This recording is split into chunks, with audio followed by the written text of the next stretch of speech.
best on that. We're back. But we are so back. We're so back.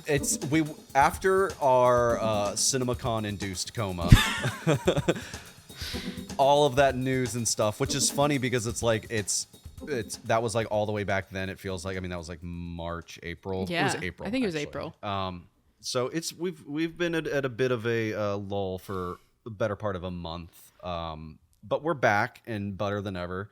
And so many things have happened since then. So many movies have released, so many news stories, trailers. That Resident Evil trailer finally came out, and I'm jonesing to check that out when that officially drops later in September. But we are here for another edition of I Think You'll Hate This. My name is Nick. I'm joined, as always, by my good friend Tina. How's it going?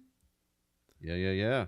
And we're here to talk about all things movies and entertainment and things of that nature. We are going to kind of get back to the regular groove and function in terms of run of show. The previous episodes were all sort of CinemaCon, just kind of rapid fire running through all the latest announcements, trailer descriptions, things of that nature, things that came out of there. So we're going to go back to our normal news story and then sort of like a main topic. We're going to keep it a little freeform for this edition while we get back into it. We're going to kind of play catch up with one another because aside from our group text chain where we're kind of going off on a myriad of different things, you and I haven't really like gotten together to like talk about what we've watched recently in these past few weeks. So we'll make time for that. Tina's covering Tribeca as we speak, so we'll get a little bit of a inside scoop on that. But Tina, do you want to kick us off with your news story of the episode? I mean, I don't want to. It breaks my heart that we have to talk about this, but I sent over the Variety article about Martin Scorsese's AI connections that he has started. He is a backer of the German AI firm Black Forest Labs. Oh, sorry, he's an advisor. Okay. And so it is, I think their plan is to help, I'm using quotation marks, people with storyboarding. I think that is what they are trying to say. That is the main goal of this sort of AI push. I think that is a slippery slope. And I don't think storyboards need to be this beautiful piece of artwork that, you know, like some people obviously have them. I mean, you see, sure. I love going back to look at the Parasite ones because I think that they are just, they're works of art in themselves. But then a lot of people have been circulating the Rian Johnson storyboards. I don't know if you've seen those from Knives Out. You should. No. Let me pull it up for you right now. As I'm pulling it up, how do you feel about this AI world that we are unfortunately blurring a little bit more in film now? Yeah, slippery slope is an apt sort of descriptor for this because I even see it in my own industry, working in the games industry. A lot of desire from execs and people on high is, oh my goodness, I saw that. We'll have to put this somewhere on the video and on a short or something. But yeah, quick and dirty. That's perfect. It doesn't need to be this whole. Why does it look like a dog? Oh, Nick is looking at I sent the Rian Johnson storyboard of like the famous shot of Ana de Armas sitting in front of all those knives pointing at her, and he has truly just drawn a stick figure, a horrible stick figure that Nick said looks like a dog. And then just like, it doesn't even look like knives. It's just like crosses. They look like background. Crosses. Yeah. But that gets the job done. It gives you framing. It gives you everything you need. And I think that by having, I mean, film has been around. It's a fairly young art form if we want to think about it. Yeah. It's been around for hundreds of years. People have drawn, like it's collaboration that I think is the ultimate thing that we're losing when you just turn to AI and say, oh, I need a shot that's going to show this character and this character in this setting. I think, and it's a very similar problem to studios throwing a ton of money at a movie to solve problems instead of like what you see in independent films where they're like, we have $20,000 and 2 days to shoot this. We have to figure out how we are going to do this because there's no other option. And I think that the scrappiness of it all. Exactly. And I think that when you lose the scrappiness of it, then we are losing some of the best innovations of filmmaking. And I think that is very disappointing and why I'm kind of disappointed with Scorsese for going behind this, because he was one of those scrappy filmmakers too. Like we wouldn't have the guy that we have now without having to be resourceful and be scrappy. I don't like that this is being treated as sort of like a workaround for scrappiness. Yeah, it's, the words of efficiency and optimization and streamlined are words that get thrown around a ton when talking about AI. Like I was saying, being in the games industry, this is stuff that is being foisted upon me and a lot of people that I work with. And this is, pervasive across the games industry in general. And I have always been like resistant to it, to the bounds with which I can without like necessarily losing my job or compromising my conscience as it pertains to this. But, they always say, it's like, well, we're just looking for ways to make things easier. We're looking for ways that it can consolidate, like, meeting notes, or we can do this, or like, yeah, we want to see if we can use like kit bashing of like different images and stuff to like help convey, like, in terms of pitching something or whatever. But I'm like, and I'm sure you would agree, and people that are like us when it comes to thinking about like the warnings of AI, it's like, yeah, it starts here, but the more that we keep going down this path, it's like, oh, it may remove like 100 people's jobs. Right. But then it might remove 500 people's jobs. Then it might remove thousands of people's jobs. And it is a snowball that doesn't stop, not only by its very nature of how AI functions and its purpose and what it can do from an exponential growth perspective, but it's also paired with corrupt billionaires and all these corporations that all they see is progress and power and money and exponential growth at the cost of people's livelihoods and jobs and creativity. So when you pair a technology that by its very nature has to kind of evolve, and you pair that with corporations that want to keep moving and keep making as much money as possible by whatever means necessary, you put those two things together, and it just, to me, feels inevitable that we reach an end point, whether it's 5 years, 10 years, 20 years, 100 years, I don't know. Maybe it never happens, fingers crossed. At least without regulation, we're surely headed off a cliff. And it's just depressing to see people like Scorsese that look at this and try to have a nuanced take where it's like, well, we're just trying to find ways that we can better illustrate our ideas from script to, a storyboard where we can look at it on like a huge bulletin board and like chart through act one or whatever and like help get the team on board with what we're doing. But that's what the team is for. There. Right. But that is what the team is for as well. But it's like, and so like, I don't understand, like, it would make sense if like the president of like Paramount or Warner Brothers or New Line or any of these sort of like studio heads came down and said, this is what we want to do, or I want to back this. Because it makes sense that they would say something like that. Right. But it's weird to hear it from an auteur and somebody that, to your point, started from humble beginnings of like really being scrappy, shooting home videos with his parents and stuff, and like Raging Bull, King of Comedy, like all the way through his career to getting to where he is now. And then it's like, some of those things that I did growing up where I did have to be resourceful and kind of think quick on my feet, this new technology's here. So like maybe we can like foster it and adopt it, and it can reduce some of those things. And like, it may stay that way for a little bit, and we may be like, oh, this is okay for a while, but then the other notch goes, and then it goes, and then it goes. And it's just, it feels like a harbinger of bad things to come. So yeah, disappointing, I think is what it boils down to. It's just disappointing. Yeah. And I think for me, where I draw the line in terms of AI and when it comes to filmmaking is like, we were just talking before we hit record on I believe it's the Steven Soderbergh John Lennon documentary that was playing at Cannes. I probably know more about this than you. Yeah, so, as someone who's not a Beatles fan. Right. I believe that's what it is. Feel free to fact check me while I'm talking about this if you'd like. But apparently it didn't really go over well. A lot of podcasters and other, film fans and pundits that I follow that saw the film at Cannes said that everything about the documentary is great except the fatal flaw of it, which is using AI to like reenact certain things of John Lennon's life, and it looks terrible, and it's soulless and not good, and as like an experiment. And I think that's what Steven Soderbergh kind of viewed it as, because he is very sort of like scrappy in that way, you know, shooting he's so film on tech forward. iPhone. Yeah. Very tech forward. So like on paper, it does kind of make sense that a director like him would take a stab at something like this. But from all accounts, people were like, it doesn't work. Yeah, Nice try, but no. The Hollywood Reporter says that it's the way that he used it was also to help bridge audio gaps, and that was really clean and that worked.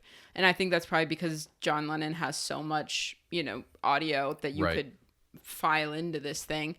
But that when it was for visual filling in the gaps, it was uncanny and terrible. And Soderbergh is also planning to use AI in his upcoming Spanish-American war film with Wagner Moura. So. Oh, fun.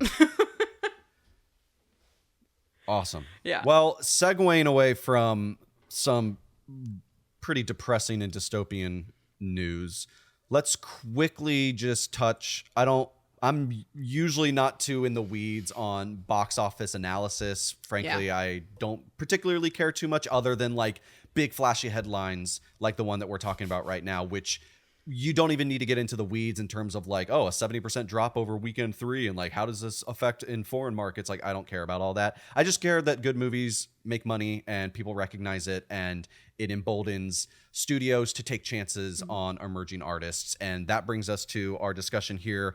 Per the Hollywood Reporter, this came out earlier this morning. If you've been following the news about just the movies in general these past few weeks, it's kind of been hard to avoid this headline because it's just been kind of catapulting week over week since its release. But headline reads, Obsession crosses $200 million globally to become Focus Features' top movie of all time.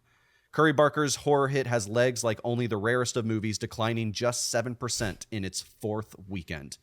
Other news is, you know, typically when a movie releases within about 2, maybe 3 weeks, it's on video on demand. You can rent it on Apple for, you know, premium rental and purchase prices, or pre-order it or whatever. It was supposed to go digital on June 2nd, and that was removed from the schedule to keep it for a more traditional 4-week engagement in theaters before moving to rental venues like that. So this, on top of also the recent release of A24's Backrooms film, directed by Kane Parsons, who is only 20 years old, directing talents like Chiwetel Ejiofor and Renata Runsby. That has made a shit ton of money for A24. I believe it's also just crossed a benchmark of being one of A24's most profitable movies of their studio. Just really exciting, especially putting in perspective Obsession in particular, with an estimated budget of only like $750,000, so just shy of close to $1 million, and it's like quadrupled its budget, like by an order of magnitude that is insane. And I think what's interesting about this movie, I was just thinking about it earlier today, is like, and granted, I was kind of like dodging trailers and like stuff like that, because I typically do for movies that strike me by their premise and from good word of mouth by you. But tell me if you feel this way. I feel like this movie, not only is it just like an exceptionally well-made movie, and it's my favorite of the year so far, and like I think a lot of people would agree, it's just like operating on all sort of cylinders in terms of its filmmaking quality, Indy Navarrette's impeccable performance, all these things. But this movie is like a true word of mouth movie. Do you feel that way? I do. And I feel like it's kind of felt like it's like my child that I'm just like so thrilled for. You saw it at TIFF. You saw it at the very beginning. I saw it at the very beginning, and I haven't shut up about it for a long time. And I think it's like, it's really, what really shows that to me is I teach tennis also. And when people at tennis, like, and like adults, you know, who are not film people, they would come up to me and they'd be like, have you heard about this Obsession movie?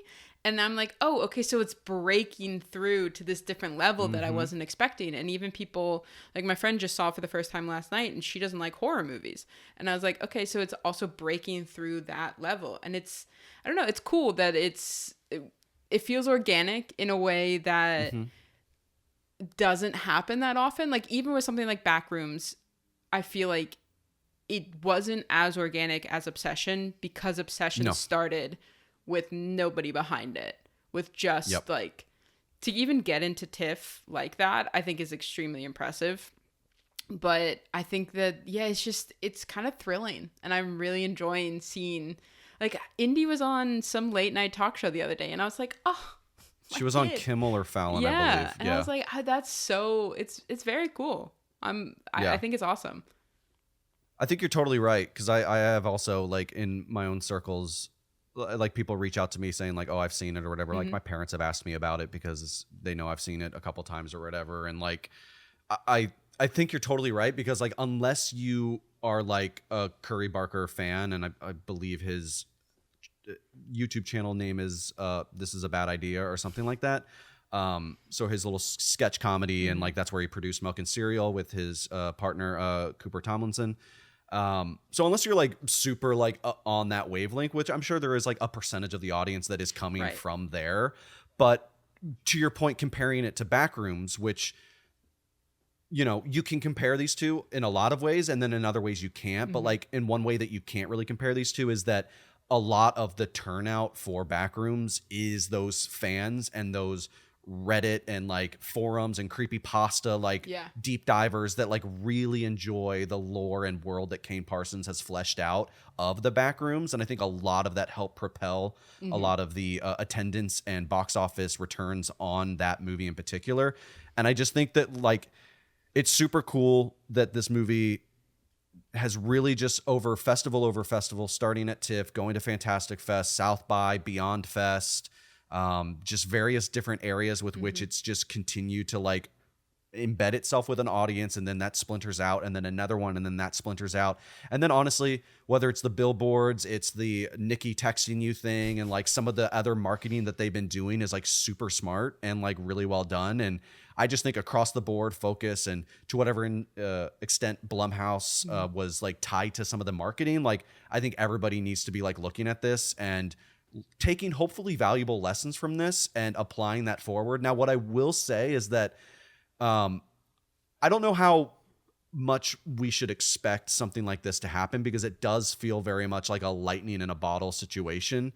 Well, yeah, because it's a good, I think the problem is that a lot of times we've seen these interesting marketing pushes that are, like, really smart and fun, but the movie doesn't live up to it. I think this is one of those rare times where the movie does live up to the thing that is being marketed. And so I haven't heard, the only person that I've heard who did not like it was my father. So, but well, what did he think of Masters of the Universe? He is not in town, so I don't have to see Masters of the Universe for another week. Oh, nice. But I don't know. Now I'm kind of curious about Masters of the Universe. If people are saying that it's, like, this really interesting sort of look about gender and masculinity. Oh, really? Yeah, people are comparing it to I Saw the TV Glow in terms of, like, breaking down. I did hear that. Right. Yeah, and so now I'm like, okay, I kind of do want to see it. Well, to that end, it's like, regardless of that being the themes and some of the stuff that it's touching on, it's refreshing to hear a movie that looks the way that is, that's using IP like that, has something to say, and isn't just, hey, we're cashing in on an IP. Like, I can't think of, like, another blockbuster that I could compare to something as specific, like, the amount of singular money. Exactly. Yeah. There's no other blockbuster that I could compare to a movie like that. So I think that in itself, that somebody has even those wires. That's an intriguing somewhere. Elevator pitch. Exactly. Yeah. And so now I'm like, okay, I'm not going to be drag kicking and screaming. I'm going to be cautiously optimistic. That 2 hour and 20-minute runtime, though, is really brutal for me. So many of them are that long. So I was just like, no, but, like, wasn't Mandalorian that long? It was like 2 hours and 11. But, like, I had a stake in that because I am a Star Wars fan. I have a stake in that. I don't care at all about Masters of the Universe. I mean, so, fair. Like, but there's nothing there that's dragging me into it other than this intrigue. We haven't talked about Mandalorian and Grogu because it's been a while.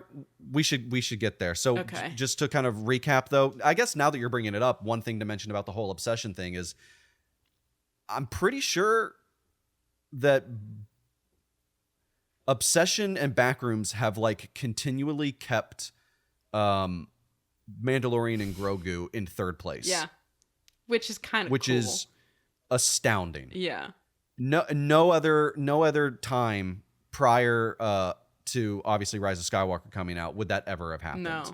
And you wouldn't want Obsession or Backrooms to go up against, come out a week before, because we've talked about this before. Dune and Doomsday coming out December 18th.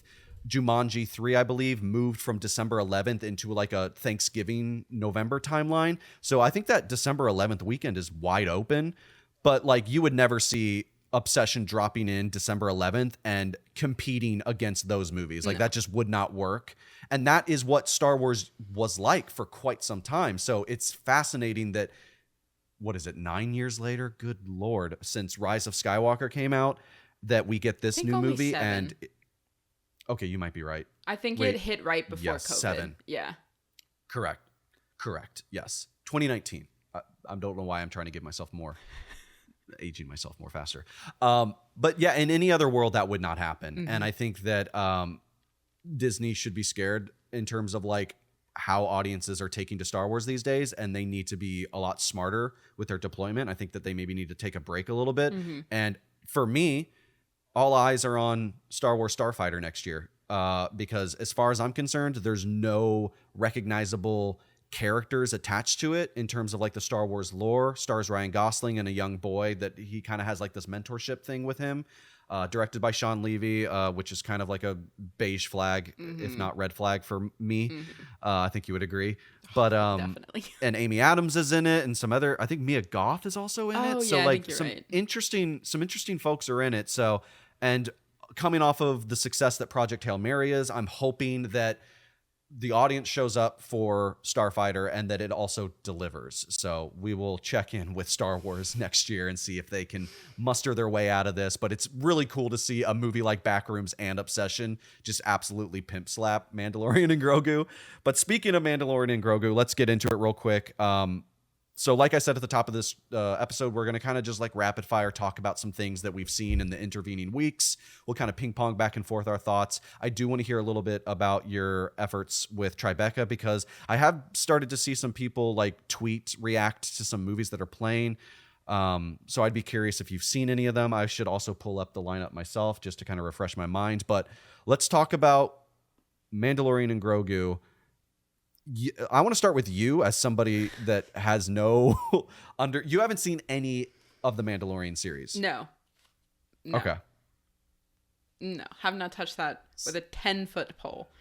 I feel like I didn't need to know anything going into it. I think it is deeply horrifying. The Rip Jabba the Hutt that was voiced by Jeremy Allen White. Rada. I think that is illegal. Did you recoil when he was just like speaking like straight up English? It's horrible. I hated it so much. I hated it. The other Hutts, pretty much every other Hutt, fine, except for some in the animated series, all speak Huttese, and have subtitles. Huttese? And then for him, that's the language, Huttese. Yeah, sorry. But you see it in the movie, though the two goons that are there. You read the subtitles. Right, Great. I remember that then from the originals. Yeah, exactly. It is Jabba. wrong to hear a sad boy be a Hutt. Yeah. I'm sorry. Just biblically, it is. That is wrong. So that I reject it. That outright. I was like, I can't do this. No, I cannot do Foul. this.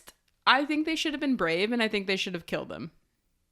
The Mandalorian. Mando? Yeah. Well, I think they should have been brave like they could have seasons ago and finally separate these two. Get Grogu out of here. Yeah.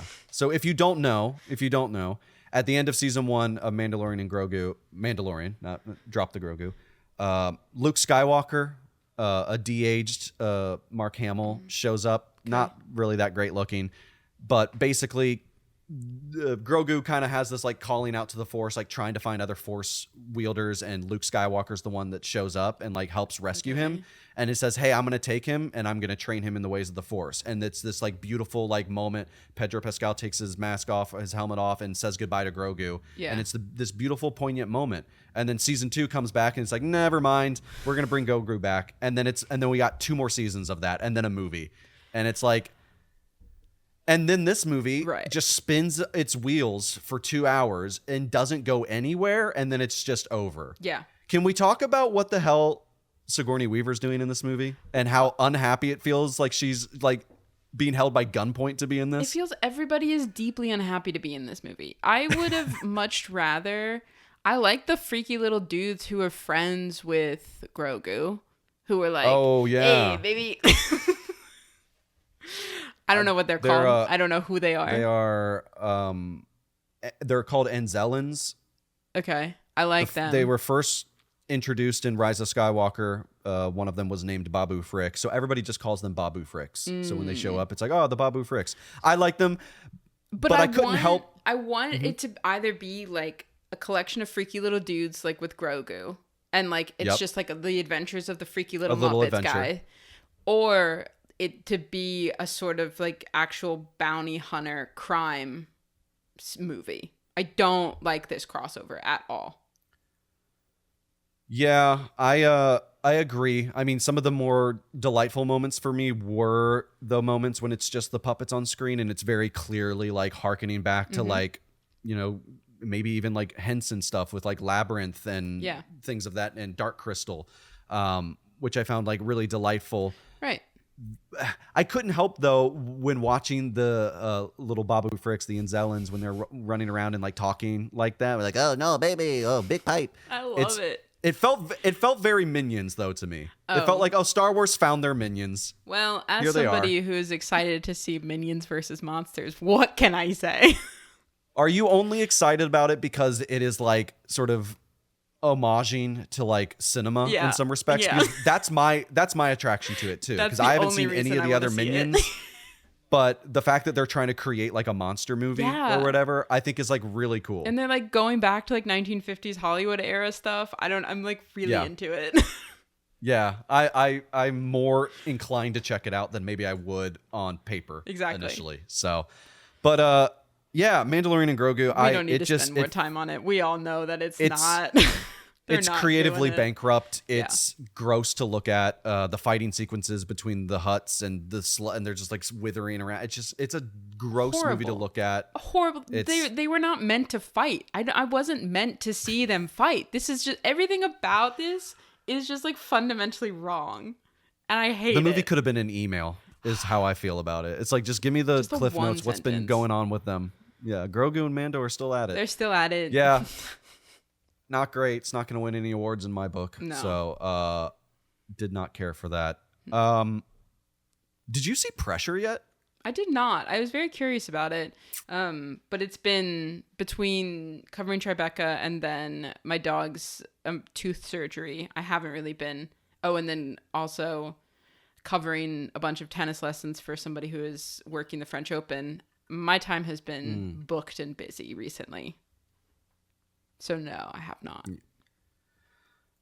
I'll just lightly touch on it. I really liked it. Pressure. It's directed by Anthony Maris. It's basically in the tense 72 hours before D-Day. Andrew Scott plays Captain James Stagg, who is basically like this like really distinguished meteorologist. Brendan Fraser plays General Dwight D. Eisenhower, and it's basically them working together to accurately try to predict the right opportunity to go out with D-Day in the midst of World War II. We also have Carrie Condon in the film as well. She kind of has a thankless role, but it's always wonderful to see her. It's like the third or fourth film. Roles, let's be honest. She's always trying to help men figure their shit out. Like that's her like, and they never listen. But she's a joy to watch on screen always. I'll always check her out in a movie, but. Look, to me, it's not only did the trailer captivate me because I was just like, ooh, I like this idea of like, oh, it's all about the weather and we're trying to figure it out. But really what it was for me, it was just like, I love Brendan Fraser and I want to support him in everything he does.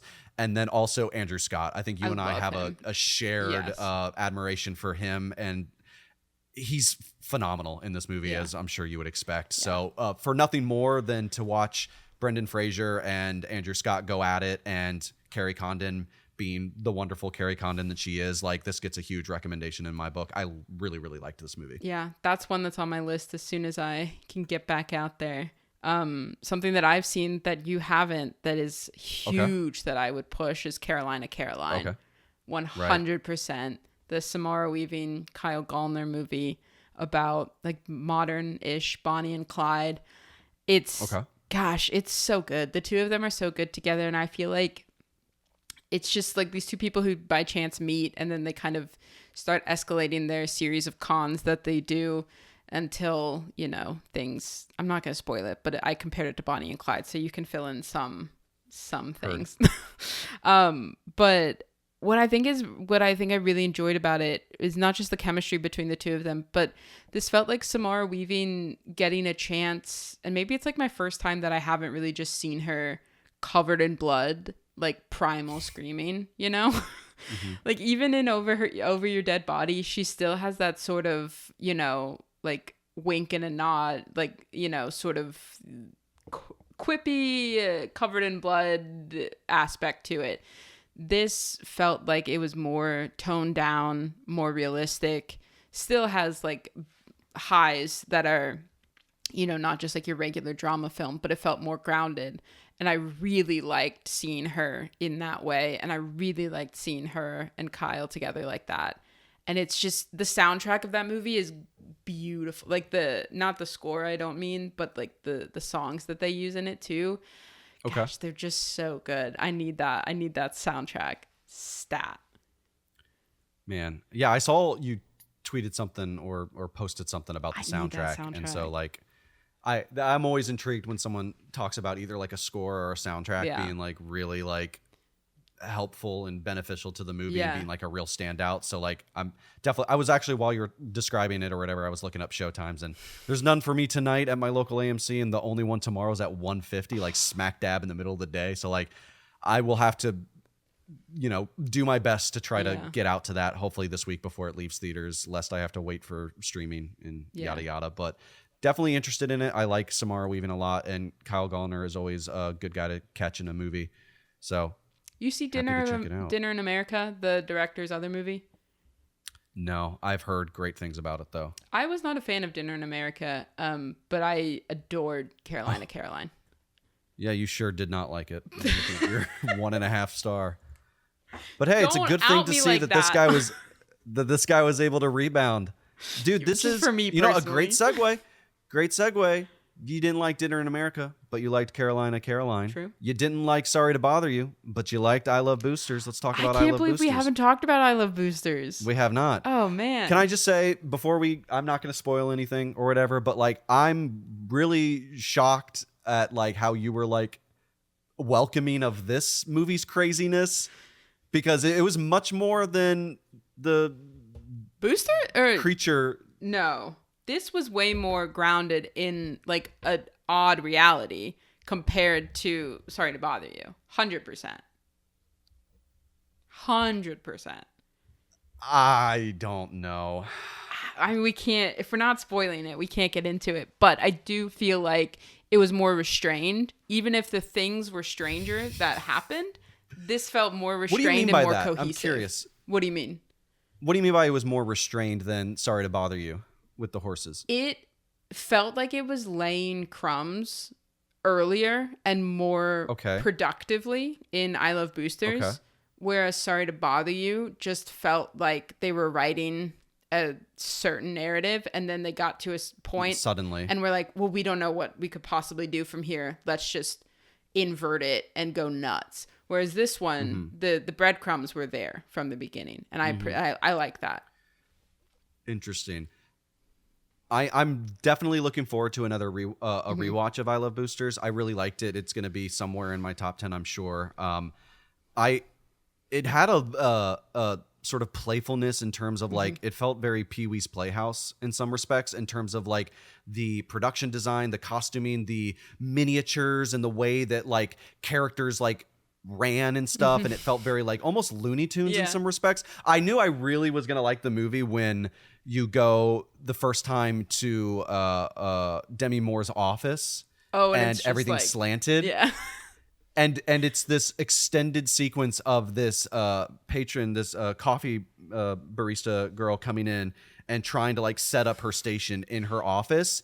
And it's like 3 minutes of uninterrupted like physical comedy. And I was like, this is really delightful. I like that we're spending a good amount of time with this. It's great. Yeah. I think it's trying to do a lot. I think it's getting its arms around a lot in terms of its like subject matter, but I think where I started to like not check out, but started to like find myself to like kind of go in and out of focus was with the introduction of a particular device that the characters use, and its sort of uh, special powers that it has and how it connects Group A with Group B overseas in a different area. Yeah. That started to get a little out over its skis for me a little bit, but again, I don't think that it damages the movie at all, and I think that upon a subsequent rewatch, it might come more cohesively together to me. But I could watch an hour more of that movie with that lineup of actors: Keke Palmer, Taylor Page, I believe. Yep. Naomi Ackie. Oh, what's her name? Naomi Ackie, Poppy Lou. Like, they're all just fantastic. So fun. Isa so Gonzalez fun to hang out with. as that the stoner union rep. I loved her. Loved her so much. Will Poulter's fun as well. He was so it's fun. just it's a really good movie, and I love a movie that is like it wears its personality and its creative ingenuity on its sleeve, and it is unabashedly what it is. Yeah. I really, really enjoyed that movie. That's what I said. Like, this movie, I think we're going to be hard pressed to find something that is going to take costuming away from it. Like the costuming award at the end of the Oscars. I think that this one's got it. I think I can't think of any. I mean, you know, you'll probably get Dune in there. A couple other ones or whatever. I'm sure like another period piece will fall in there somewhere. But I just cannot see how anything trumps it. And the score from the Tune Yards, I loved it. I loved it so much. Yeah. Before the premiere, they were just like walking around with a sousaphone, just like playing it right outside the theater. It was so fun. I would recommend this if anyone hasn't seen it yet. If you are new to Boots Riley's any of his films or whatever, or any of his work, he did a Amazon Prime show called I'm a Virgo. Which was okay. I think it maybe would have worked better as like a movie and not an extended sort of series, but it's neither here nor there. Really enjoyed this movie. I love Boosters. Good recommendation for us here on the show. Yeah. What else do we want to tackle here? I know you haven't seen Backrooms. I have not seen Backrooms yet. Hopefully going to see it this week. I haven't seen, like I said, it's been a busy week for me in the home, so I haven't made it out to the theater too much since Mandalorian and Grogu, which is so dark. But I've been I'll bundle. Oh, go ahead. Sorry, I was gonna bundle two movies I didn't like together and just quickly shout them out. Mortal Kombat 2 was a terrific waste of time. I also saw that one. Honestly, really boring. Not nearly as gory as it could have been as a Mortal Kombat game player, and the things that I've seen in those video games, like they didn't go nearly as hard in the paint as they could have, and even if they did, it would have looked like CGI garbage anyway. Nothing felt real and physical and tangible in that. But I do like the two main actresses. Going to completely forget who they are, but I want to mention them for two reasons. I'm gonna not be helpful at all here because I don't know. Oh, this is not even in order. Holy crap! Letterboxd is failing me. You know what? It's maybe not worth it. So, but they're great. One of the girls, she was in one of the seasons of You, the Netflix show. She's also going to be the main protagonist character in Naughty Dog's new Intergalactic: The Heretic Prophet. And a lot of people are already losing their minds because people are misogynistic about like, a woke a female character. And I'm like, yeah, shut up.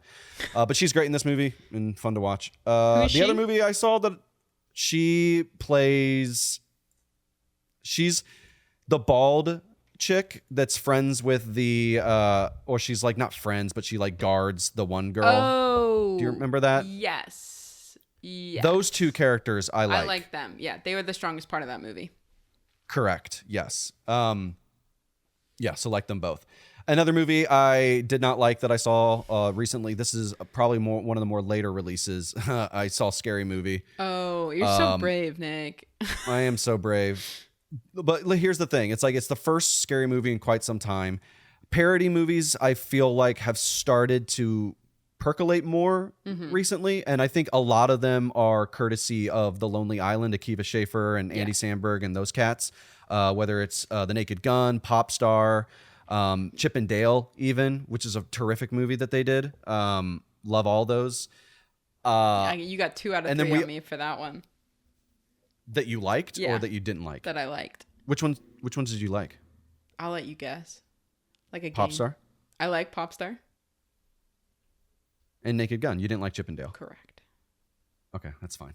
And then we also have, I believe, next year Spaceballs 2 is coming. Yeah. And Mel Brooks and Josh Gad wrote that together with, I think, some other cats as well. So I think what I've discovered in watching this latest Scary Movie is that I don't want to watch a parody movie if it's not from folks that are close to Mel Brooks or The Lonely Island until proven otherwise from other people, because this was super bad. The trailers didn't even... I don't think it got a laugh out of me from the trailers. Shout out to the Ma respect, though. You know, everybody should everyone should feature Ma. But that's... Shout out to also the incorporation of the substance that they call the stuff. I just really liked that they had a sequence there, and you do like see like somebody get birthed out of the back. Yeah. So like you kind of get that moment from the substance in here. And I was just happy to see that, because it's like, I hope this causes people to go seek that movie out, because they're like, what the hell was that? So like, I don't think it will, but maybe.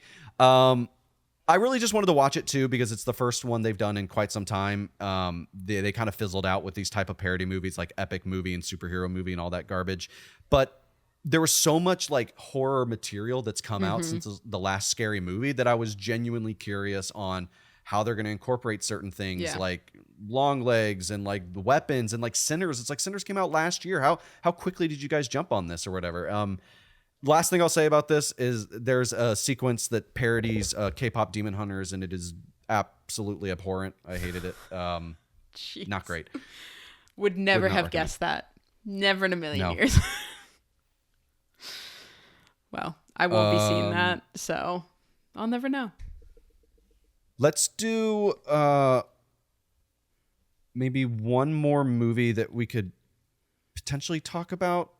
I don't have much to say. There's some movies that I watch that like just are like deeply affecting and like are smaller, quieter films that don't have a lot of like plot, I guess you could say. Those are my bread and butter, let me tell you. Well, let me tell you a movie that I saw recently during our sort of little hiatus. I guess it came out in 20. I hate how Letterboxd like brackets like when movies come out. Like I prefer like if a movie premieres like at TIFF in 2025 but it wide releases like Obsession in 2026, please call it 2026. So this movie Blue Heron. I love Blue Heron. I interviewed Blue Heron's great. The woman who plays Older. What's the main girl's name? The older name? girl? I won't be able to tell you. Great. So her when they flash forward. Yes. Her. You interviewed her? Yeah. That's awesome. I saw it at TIFF last year. Loved it. Like went from Blue Heron, had to sprint to go see Ann Lee, and was just like on a high of Blue Heron right into Ann Lee. What a double bill. Holy crap. I would do it again. But yeah, I as soon as you started talking about it, I was like, I think he's talking about Blue Heron. I loved Blue Heron. I think it's so well done. Just real quickly for folks that don't know, Blue Heron, in the late 1990s, a family of 6 settles into their new home on Vancouver Island as internal dynamics are slowly revealed through the experiences of the youngest child, Sasha. There we go. Their fresh start is interrupted by the increasingly dangerous behavior of Jeremy, the family's oldest child. Really, really great movie. Yeah, it's just heartbreaking. Like there are like some scenes that I still really remember, like the scene of Jeremy like throwing flour in the kitchen, and they're all just like kind of watching it together. Like the way it's shot so beautifully and so warmly, and like I still remember the opening sequence of you're in the back of the U-Haul, and so you just have that little like glimmer of that little gap. I just think it's stuff like that feels like little memories, and I think it's really beautiful when people are able to create that in a film when these are not our memories and yet somehow we are feeling nostalgia for them. And I think that that's such a cool thing to do. And I really love Blue Heron. And the really great thing about this movie as well, without spoiling it, like about halfway through the film, it kind of like reveals a sort of turn in terms of like how the movie's being framed, and it offers like a different perspective to look at it. And I thought that was really, really smart. And I wasn't seeing that coming at all. And it was really refreshing to see for a movie like this that could have stayed a bit more traditional, but the way that it decides to like not flip the movie on its head, but like view it from like a different perspective, like a future perspective, like looking back, a nostalgic, a reverie in a lot of ways, I thought was a fascinating examination in terms of the characters and the story. And I do believe that portions of that second half that you're referring to were not scripted. Oh, no, they didn't feel scripted, really. Yeah. For a moment there, I was like, I mean, again, gonna not try to spoil, but I'm gonna say it felt kind of documentarian. Yes, and I do think so. The woman who plays older Sasha, she is primarily a comedian, like an improv comedian, and like one of the reasons why the director Sophie was interested in casting her was because of her improv ability to be able to put into a scene like that, and to sort of have to improv and exist in that scene without knowing what the end goal is going to be and like what the next thing is going to be said. But yeah, she's primarily a comedian. Wow. Well, she killed it. Yeah. Like Amy Zimmer. Yep. Shout out Amy. Is her name. Perfect. Yeah, absolutely. Would highly recommend this movie. Keep it on your radar. Yeah, I wonder if it'll have any mileage for award season at all. Probably not. Indie but Spirits, like, I think it's gonna do pretty solidly at Indie Spirits. Great point. Yeah, we'll have to keep track of that. With the time remaining, I do want to touch on Tribeca. I'm gonna flag right now to just acknowledge it. We can maybe do a little bit more conversation about these in the intervening episodes. Because it will probably become more prevalent once those movies start to release and we get closer to like award season. But just wanted to add a quick flag that the Cannes Film Festival wrapped while we were on hiatus. The only big thing that I want to mention is that the Palme d'Or, the main prize of the festival, went to once again Neon with Fjord. This stars obviously Renata Ransvi and oh god, what's his name? Sebastian Stan. Got it, nailed it immediately. Don't have a description up on the top of my head right here. I'm not looking at it in front of me on Letterboxd, unfortunately, but just wanted to sort of earmark that for future discussions. Cannes has, historically and especially more recently, been a pretty big power player in terms of presence at the award season, and Neon has been very consistent at gobbling up quite a few of the films coming out of there and has positioned themselves to be real heavyweight sort of fighters in the award season. Another Neon joint that played there was Hope from the director of The Wailing, which got mixed reviews, but very excited for it. Yeah. You see The Wailing? We'll have I did. I love it. Yeah. Own it on Blu-ray. Great movie. Due for a rewatch. So we'll have more conversations in future episodes about Fjord and Hope, and I think Hope comes out first. I think that's actually coming out end of this summer, so it'll be pretty soon. We'll have more to talk about those movies and a couple others that I didn't mention. There's Paper Tiger by, I believe, James Gray, which got some pretty decent reviews as well. So we'll talk about all those things in future episodes. But with the time remaining, Tina, do you want to kind of give us a recap on what you're doing with Tribeca? Yeah, I don't think we have too much. In the sake of brevity, I won't cover too many. I'll hit you with just one that I saw. Okay. I'm just covering it virtually, so I've done a couple interviews, a lot of online screenings. But one that I watched that was a narrative feature that I really loved is called Kingston, which is kind of a satire about the higher education system and how it kind of sets people up to people who are coming from like low income families who are first generation and who are there on scholarships. It kind of sets them up to fail because they don't really actually want them there. They just want to be able to say, we had X number of first gen low income people come through. So through three intertwined stories, they kind of look at all the different aspects of college life at, it's a fake college, but I think it's supposed to be making fun of Columbia University in New York, because at the end they kind of touch on the Free Palestine encampment that happened on campus. So I do think that it's supposed to be Columbia, but I'm not sure. But it's so sharp, and it's also really funny. And I think it's just such a strong piece of indie filmmaking that I am very happy that I caught. And one of the few narratives that I've actually watched this year. So because you've been mainly camped in docks? Camping out in Dock World. Let me tell you, I watched one about a zoo that turned into being about Nazis, which is crazy. Whoa, that's a pivot. Holy crap. Yeah, it is quite a pivot, because the zoo was primarily visited by American Jewish travelers, but was essentially an animal eugenics camp run by a dude who was a Nazi.